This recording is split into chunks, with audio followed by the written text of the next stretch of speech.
VGK falls to the Avalanche in a shootout last night as 4 starters were out of the lineup. It was a 3-2 final, and by getting the 1 point in overtime and beyond, the Golden Knights pick up that point, which earns them home ice advantage in the first round of the playoffs. Those injuries, they're taking a toll. We'll talk about that and much more right here on this edition of Locked On Golden Knights.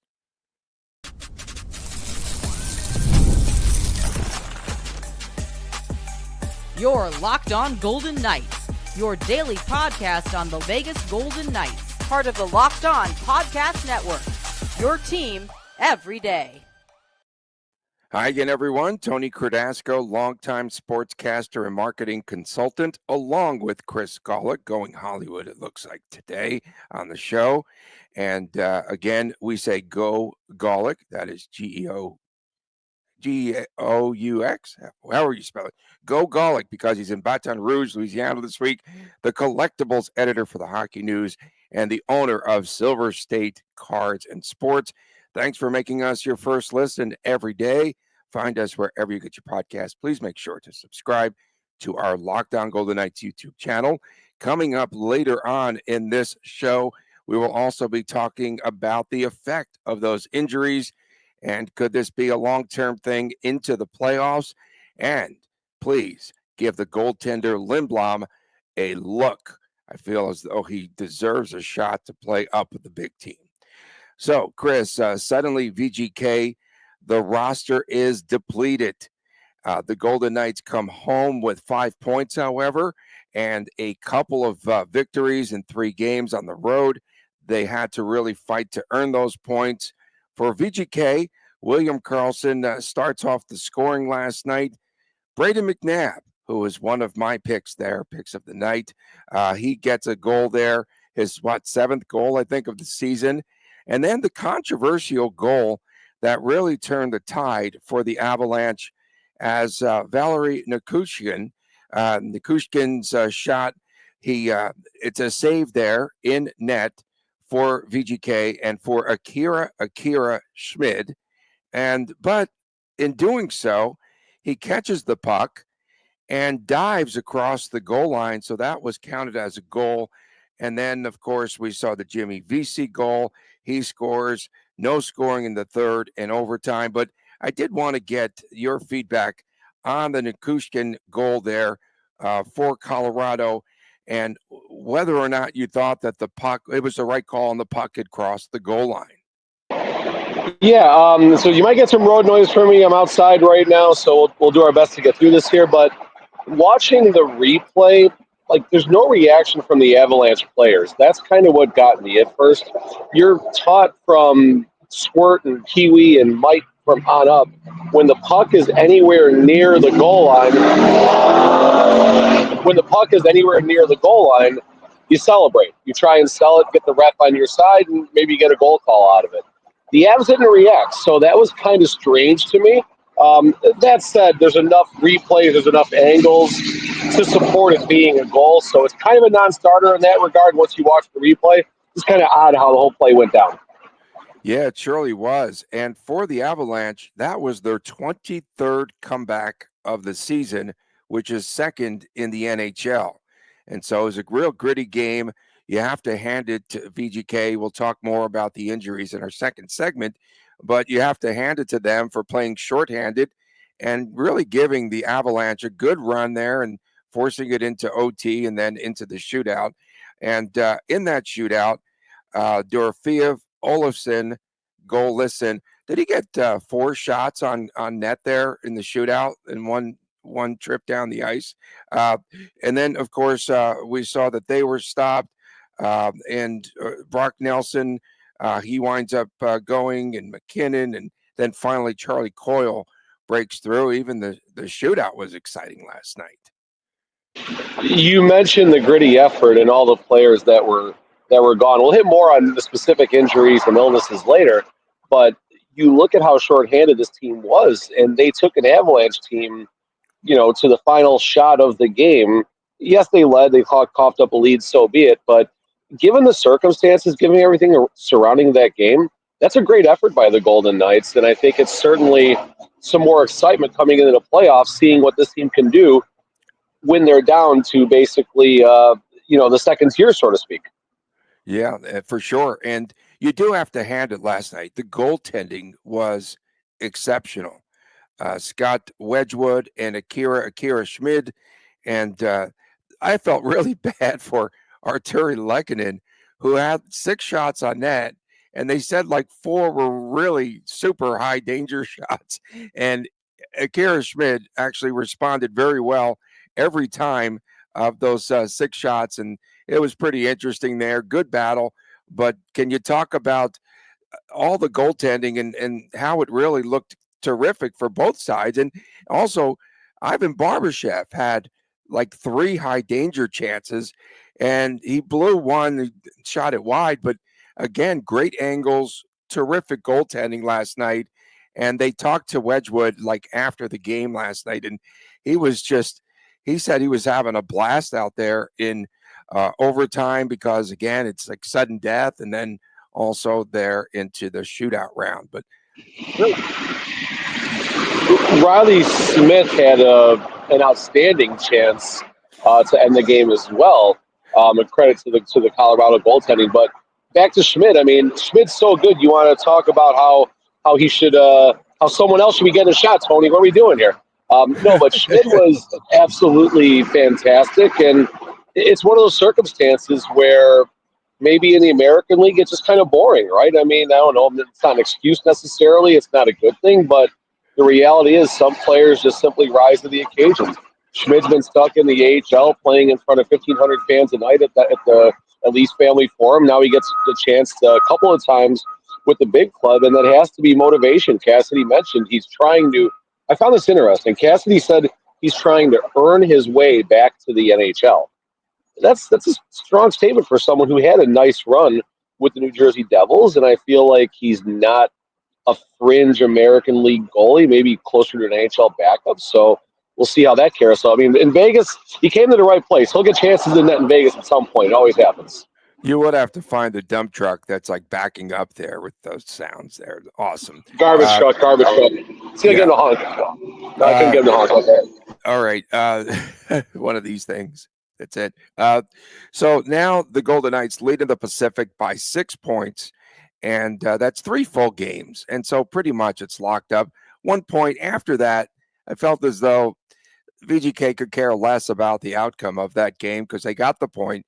They got the home ice advantage, and now a full 6 points there ahead of second place Los Angeles. So it's all but wrapped up right now. Oh, what about these stupid stinking delay of game penalties? Well, VGK's made some really poor choices there. What did they give up? Four power plays or 4 or 5 last night? But twice last night, White Cloud and Korczak, they hit the puck over the glass for delay of game penalties. These are bonehead plays that are going to cost you come playoff time. And suddenly they had, I think twice, right, on the road trip, they've had 4 penalties in a game, and that's not going to work in the playoffs. I didn't have the stats in front of me, and it's unfortunate when that happens. The players are making. Do you have your notes on a napkin today? You have them. They're on receipt paper. They're on receipt paper. Okay. No, I mean it's unfortunate when those things happen. The players are making confident plays, trying to chip high off the glass, and I mean not to drag poor White Cloud, but he was the one in the box going back to when the Golden Knights were eliminated in overtime in the conference final. Due to a delay of game penalty a few years ago against the Dallas Stars. So I don't know if this is necessarily a major lingering issue or anything like that, but it's part of the game and it stinks when it happens. Well, Pietrangelo would have definitely contributed if he were in the game. He would have hit one over the glass too, I'm sure, if he weren't scratched. There was a fight in the game last night. Keegan Kolesar versus Chris Wagner. I thought Wagner late winds up the winner there.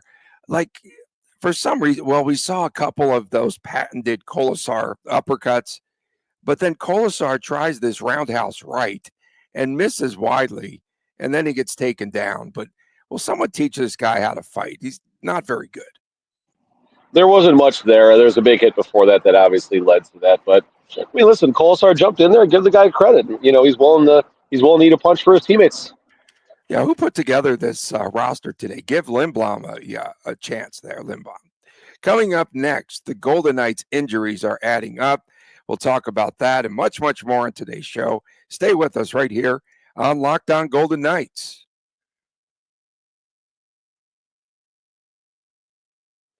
Looking for a snack that is both delicious and nutritious?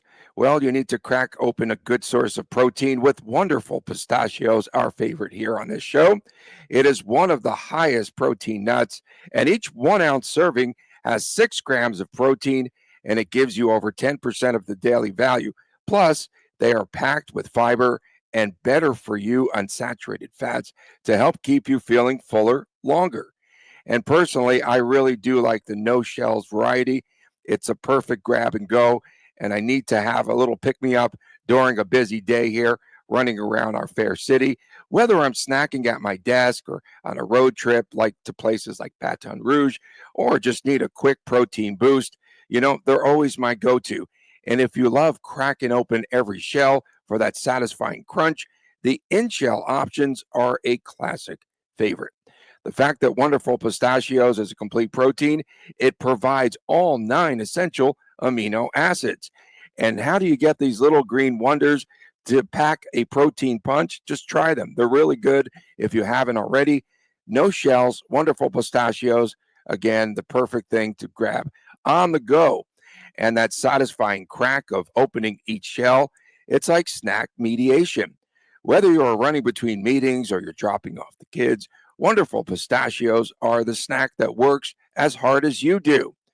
Get snackin', get crackin', Vegas, with the snack that packs a protein punch. And again, visit wonderfulpistachios.com. Get crackin'. Visit wonderfulpistachios.com.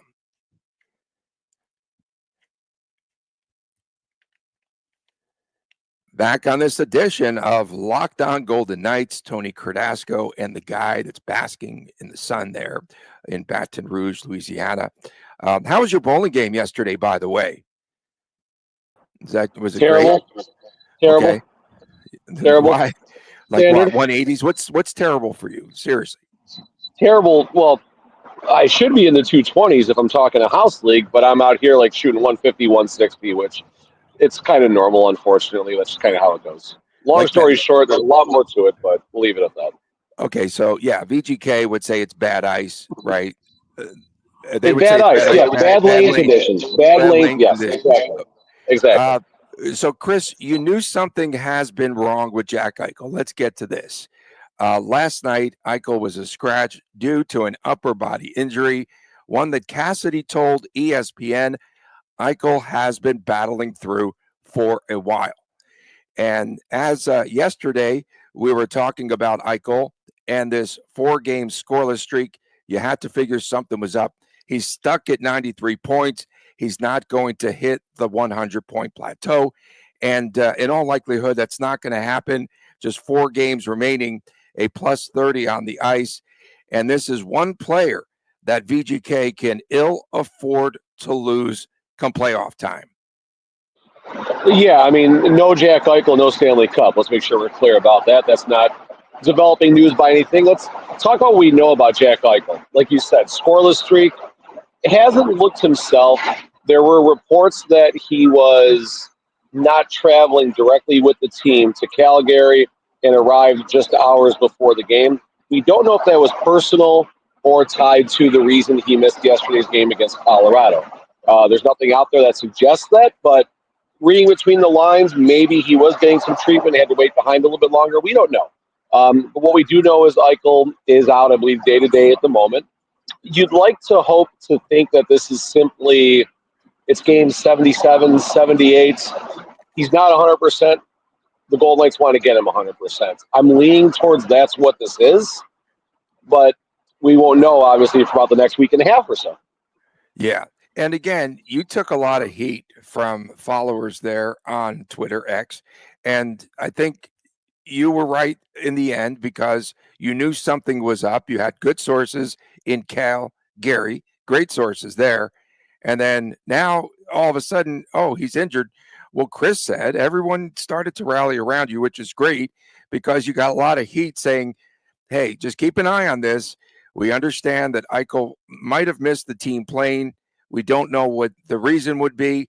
It's just something to keep your eye on. And that's all that you said. And then you did follow it up, with more information. But I thought that the heat that you took was unjustified because it wasn't like you said, he's out, he's this, that's what you said. Keep an eye on it. That's it. End of story.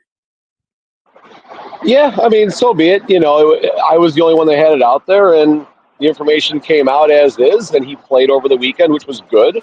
Now he's not playing, and again, we don't know. We don't know, and that's where I'm going to leave it as. I'm going to go with what we do know, and that's that he likely did not travel immediately, was a late arrival to Calgary.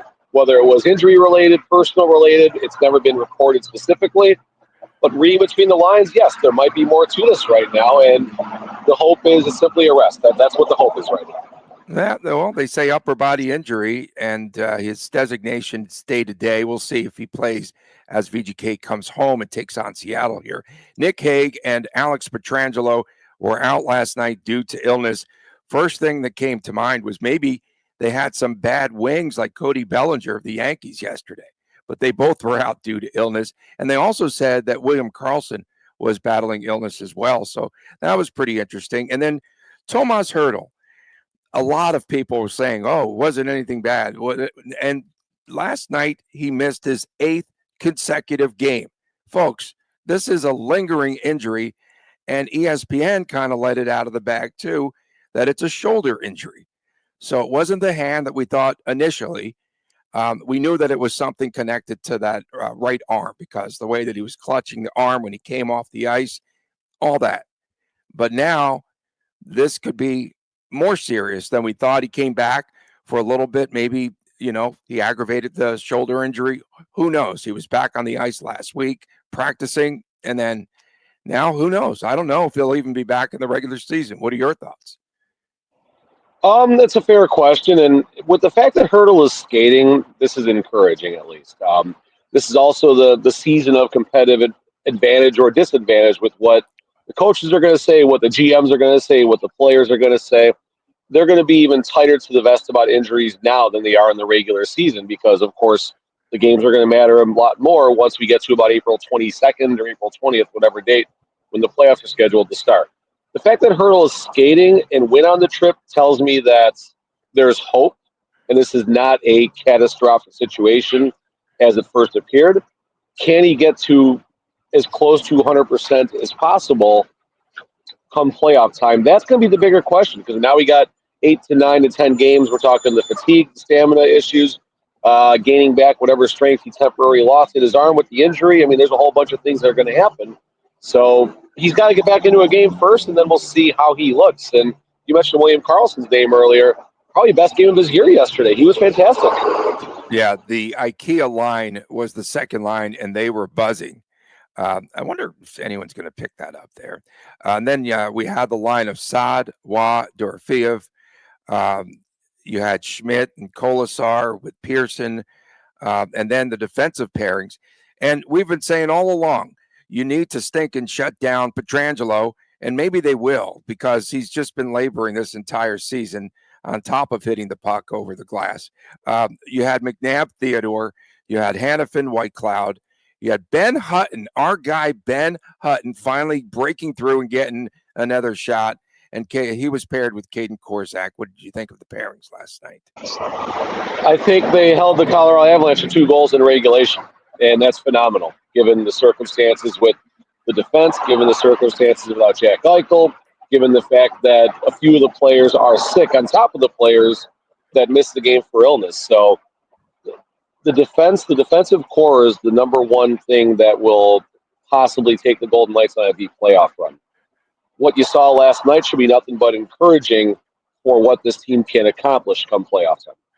Yeah, except for minus, that second period, late in the second period, where we saw an avalanche of shots. And again, Akira Schmidt standing on his head did a really good job to turn them back. Still missing Ilya Samsonov. There was someone had a video of him out there skating, I guess skating around with Henderson. I don't know where he was skating, but he's skating around. So perhaps we will see him return later this week as well.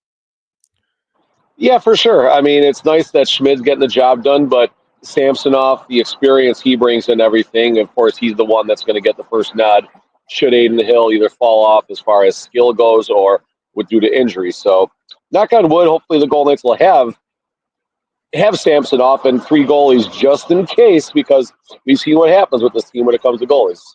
So on the injury front, are you really concerned about VGK right now as they head into the postseason?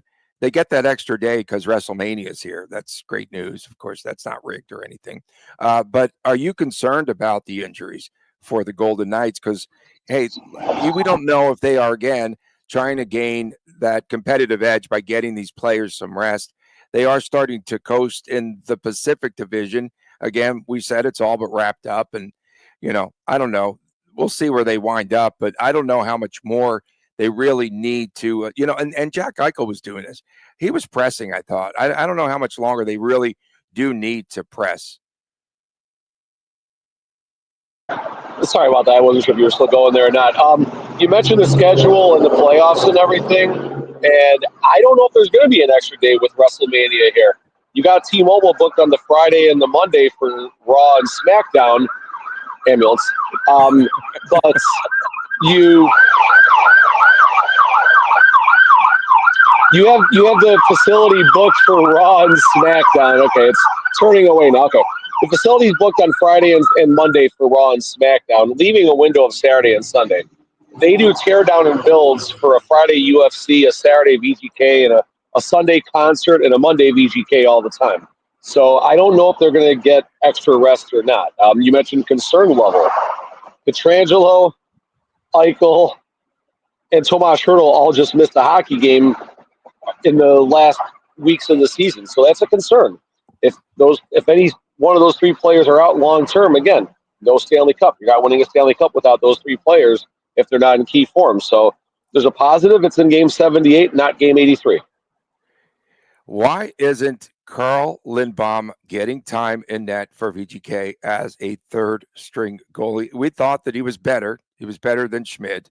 And we're going to talk about that after these messages and a word from Bear Mattress and much more coming up right here on Locked On Golden Knights.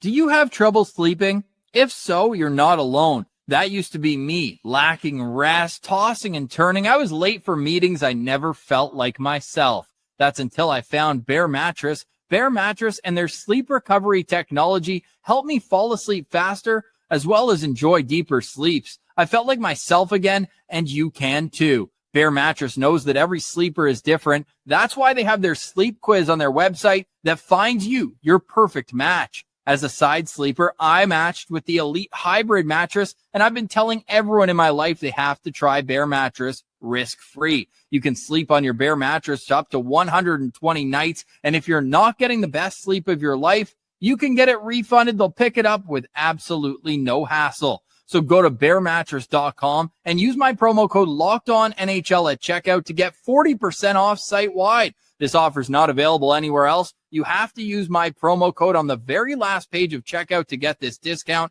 That's bearmattress.com. Use my promo code LOCKEDONNHL for 40% off site-wide. Bearmattress.com, promo code LOCKEDONNHL. Welcome back on Locked On Golden Knights. Tony Cordasco and on assignment, Chris Gawlik in Baton Rouge, Louisiana, working on a big story on the Zydeco. I think that was the name of the hockey team down there. That's really cool. We've got that Mardi Gras vibe going down there in Baton Rouge. We appreciate you making us your first listen every day. Find us wherever you get your podcast. Please make sure that you subscribe to Locked On Golden Knights, the YouTube channel. Friday, we'll have WTF. Saturday, sometimes there's the Chris and Chris Jr. show. So we have been tracking the Silver Knights goaltender, Carl Lindbom. And Chris, you feel as though he could break in someday into the VGK lineup, perhaps maybe next season. We don't know what's going to happen with Ilya Samsonov or what have you there. Lindbom this week, by the way, he set the franchise record in Henderson with his 17th win of the season. Who did he surpass? Was it the guy that they put his name on the cup? Was it Patera? Was it Yuri Patera? I can't find any records online. Do you have anything on your team? It's probably Logan Thompson. Logan Thompson played a long time with the Silver Knights as he was getting himself ready. But, I mean, Lindbom's played a great season. We've talked about him a few different times on the show. I think he's a 910, 915, something like that save percentage on the last place or among the last place teams in the entire American League. The Silver Knights defensively not good, and Schmid, for comparison, is sub 900 down there. So, but the nature of the segment is, why isn't Lindbom maybe getting these shots instead of Schmid? The answer is the experience for Schmid, but it's going to be hard to keep Lindbom down for much longer in the next season, because the Golden Knights, I mean, he's going to play himself onto a roster, whether it's in Vegas or somewhere else. I mean, maybe he's trade bait at some point, who knows? But Lindbom will have an NHL career sooner than later. And we're taking nothing away from Schmid, but Lindbom deserves at least a chance, maybe late in the season, maybe game 82, not sure. A 914 save percentage currently, Chris, and a 264 goals against average. And this is really good news for the Golden Knights, which they really don't develop a ton of players. Now you have a photo bomb behind you, all sorts of things going on at Starbucks. Somebody tried to check in there. And he was a member of the Swedish World Juniors team.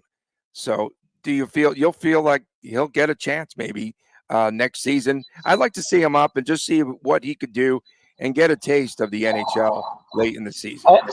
I don't know the specific waiver requirements, but once you start playing games, it could start some type of clock as far as time of service and things like that. So they could simply be keeping him in the American League to keep more control over his future and such like that. Has he earned an opportunity? Absolutely, he's earned an opportunity. His number, he can do it. I mean, it might be the type of circumstance where how much more can he gain by being in the American League? We don't know, but thankful that Schmid was able to step up. Aiden Hill just got the long extension. He's going to be here for a while. Does Lindbom possibly go into that backup role next year? Do they extend Samsonov for another bridge deal? I don't think he's going to take a bridge deal. These are some of the biggest questions kind of coming in the next year, and maybe Lindbom gets one more year of being the man down in Henderson, and then for the 2026-27 year, then we see Lindbom's coming out party in the National League.